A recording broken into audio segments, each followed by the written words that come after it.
Bonjour Alex. Bonjour Salim et bienvenue à l'émission Indicatif Présent, émission pédago-technologique hebdomadaire. À l'émission Indicatif Présent, on parle des pratiques pédagogiques gagnantes, des projets novateurs, des astuces technologiques et de leur mise en application en salle de classe. Salim, de quoi traite-t-on aujourd'hui? Eh bien, je suis content que tu me le demandes. Aujourd'hui, on va discuter des écarts dans la salle de classe et comment peut-on y remédier. Écart. Que veut dire le terme écart au juste? À vrai dire, lorsqu'on parle d'écart, nous sous-entendons qu'il existe une disparité dans les résultats que nous observons dans la salle de classe.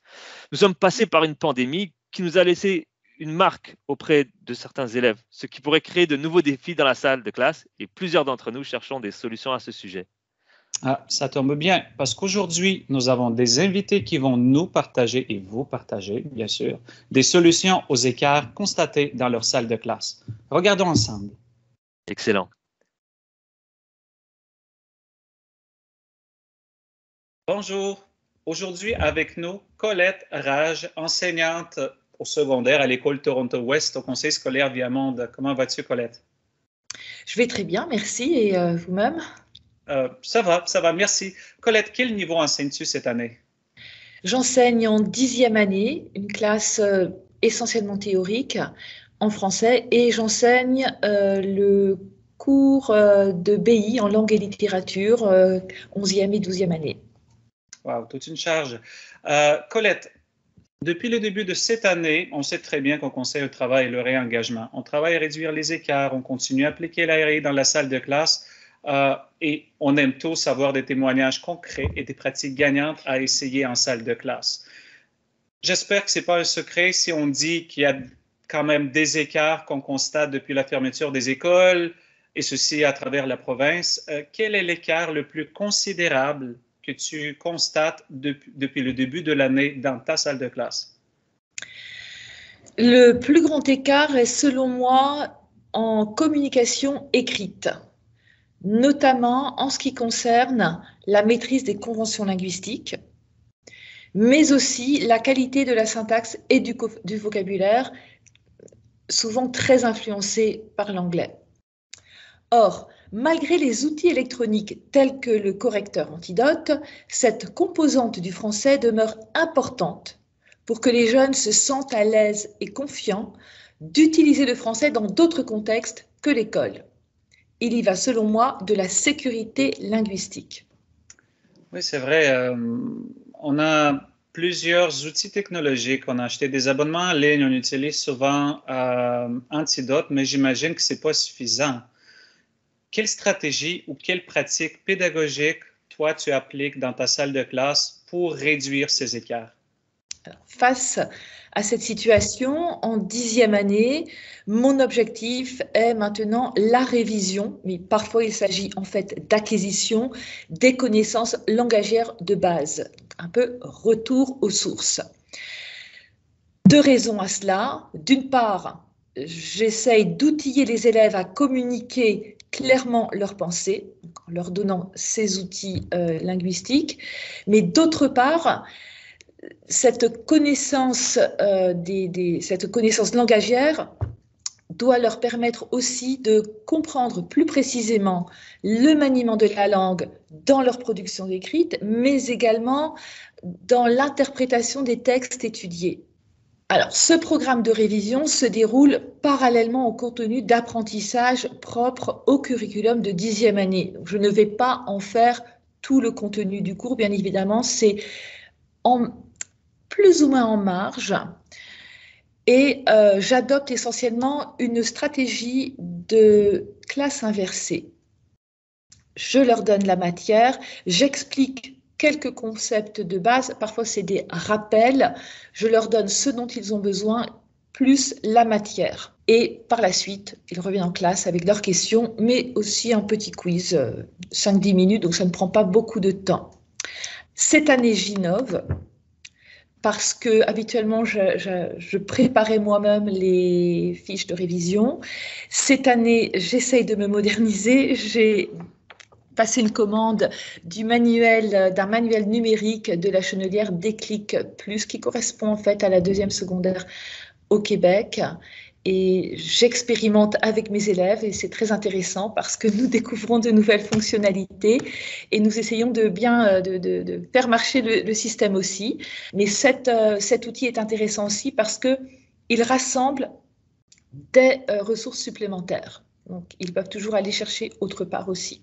Donc, c'est Déclic Plus, tu dis, qui est au niveau à peu près du 2e secondaire pour faire la révision. Donc, j'imagine que tu fais un peu la planification spiralée où tu intègres les notions grammaticales à revoir, puis tu le fais d'une manière hebdomadaire, tu le fais quotidiennement. Comment est-ce que tu le fais? Je vais passer peut-être 10 minutes au début de la classe à montrer la matière, à également clarifier ou expliquer des concepts qu'ils ne semblent pas connaître ou qu'ils ont oubliés. Donc, je leur donne cette explication-là et ensuite, ils s'en vont chez eux avec le travail. Pour moi, c'est une responsabilité et un devoir d'essayer de transmettre un niveau de langue où mes élèves se sentent, au niveau duquel mes élèves se sentent à l'aise de s'exprimer naturellement en français. Et pour finir notre entrevue d'aujourd'hui, Colette, quels sont d'autres conseils que tu pourrais partager aux enseignants ou enseignantes de ton niveau? L'autre composante sur laquelle j'insiste beaucoup en 10e année, c'est comment structurer sa pensée pour répondre à des questions exigeant analyse et argumentation. L'accent est mis sur les concepts d'idées principales, d'idées secondaires, d'analyse et de preuve tout au long du semestre. Cette composante est fondamentale pour le cycle supérieur qui exige une maîtrise de la dissertation. Donc là, structurer les idées, les mettre par écrit, en plus de vérifier ces écrits à l'aide des outils que tu viens de mentionner. Je pense que c'est une recette gagnante que tout le monde peut appliquer en salle de classe. Merci beaucoup, Colette Rage, enseignante de 10e année à l'école secondaire Toronto-Ouest. Merci beaucoup, Colette, pour ce beau partage. Merci à vous aussi. Alors, bonjour Sonia, comment vas-tu? Bonjour Salim, ça va bien, toi? Ça va très bien, merci. Alors, tout d'abord, merci d'avoir répondu à l'invitation. Et pour ceux qui ne la connaissent pas, je vous présente, c'est Sonia Chenier. Elle est enseignante de 3e année à l'école Paul Demers. Et aujourd'hui, elle va nous parler de sa façon de faire pour réduire les écarts en salle de classe. Alors, Sonia, dis-moi, quels sont les écarts les plus considérables que tu as pu remarquer dans ta salle de classe cette année? Oui, alors avec mes beaux élèves de 3e année, j'ai remarqué qu'il y avait des écarts au niveau des HHT, donc l'autonomie, la concentration. Dans les domaines académiques, j'ai remarqué qu'ils avaient des écarts, surtout en littératie, mais plus précisément en communication orale et en écriture. C'est très bien que tu parles de communication orale parce que c'est un thème récurrent dans nos carrefours de littératie et on sait que l'apprentissage de la langue passe par l'oral en premier. Et justement à ce sujet, quelles sont les stratégies pédagogiques que tu as mis en place ou les outils que tu as utilisés pour réduire les écarts justement? Alors, moi, j'ai ce que j'appelle les centres décloisonnement. Donc, alors ça, c'est une stratégie que j'utilise en classe, que je commence dès le début de l'année. Donc, les centres, bien sûr.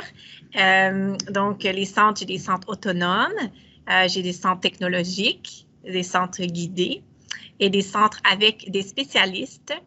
Donc, oui.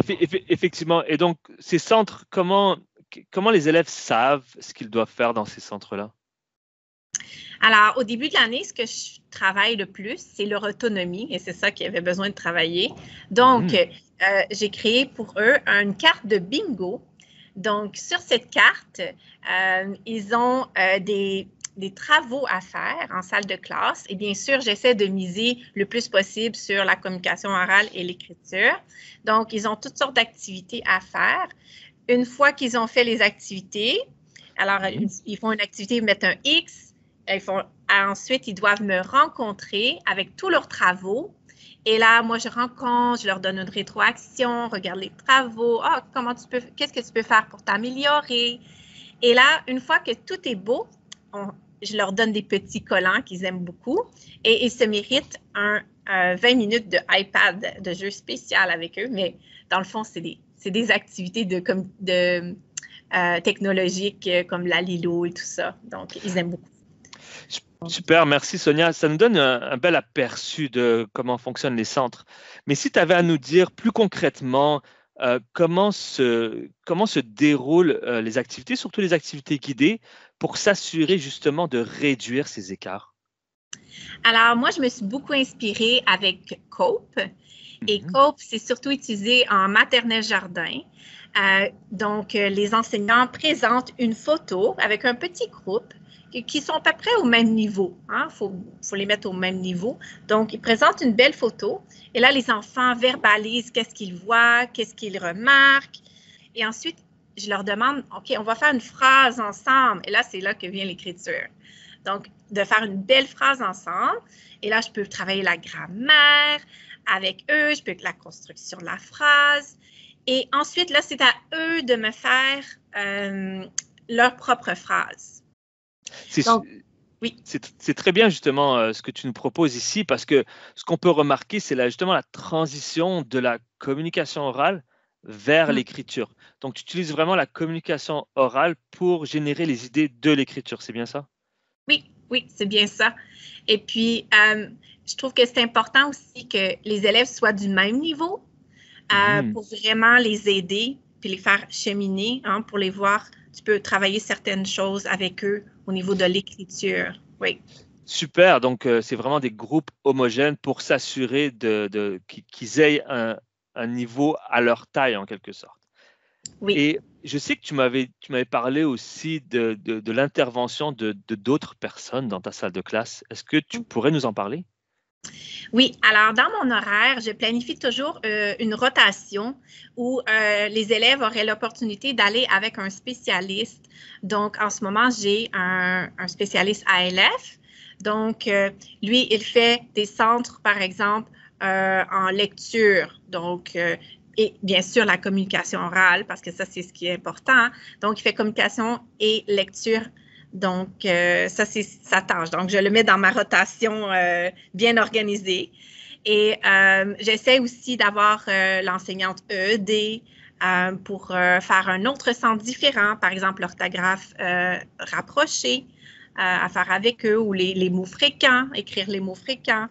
Donc, je trouve ça vraiment important. On ne peut pas faire tout le travail toute seule. Moi, j'adore la collaboration. Je trouve que c'est vraiment clé pour justement réduire les écarts des élèves. Sans eux, je ne pourrais pas tout réussir.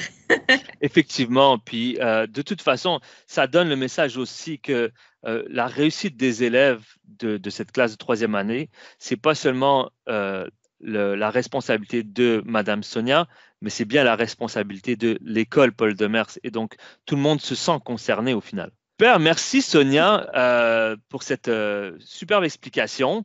Et j'espère te revoir une autre fois dans l'émission cette année, car ça a été très instructif cet entretien.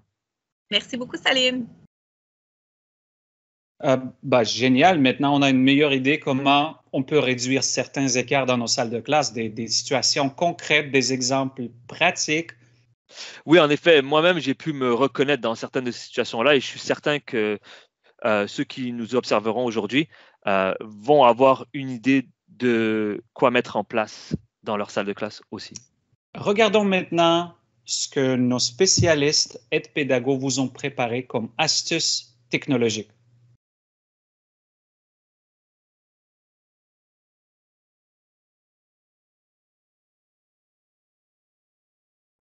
Bonjour.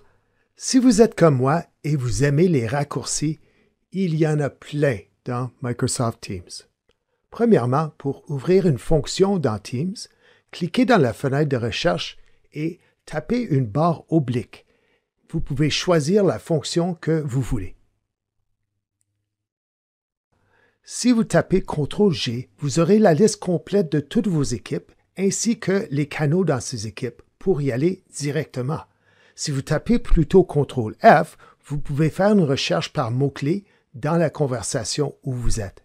Et finalement, si vous voulez trouver n'importe quel raccourci de clavier dans Microsoft Teams, tapez CTRL point et vous aurez la liste complète.